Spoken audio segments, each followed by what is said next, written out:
Pernahkah kita rasa hidup ini macam tak ada hala tuju? Asyik menunggu sesuatu yang kita sendiri tak pasti bila akan sampai.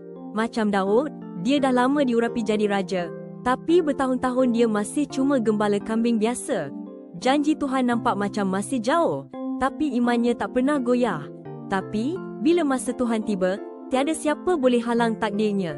Janji Tuhan tu pasti tak akan pernah terlambat. Setelah Daud menanti dan diuji, akhirnya saat yang dinanti-nantikan pun tiba. Firman Tuhan dalam Samuel kedua 5:3 menyatakan, mereka pun mengurapi Daud sebagai raja atas Israel di Hebron.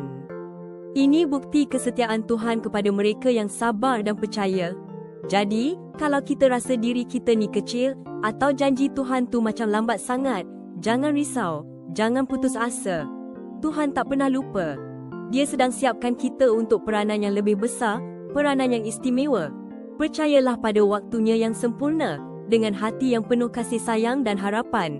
Setiap seorang dari kita ada takdir yang unik dan indah dari Tuhan. Jangan pernah berhenti percaya, kasih Tuhan sentiasa menyertai kita.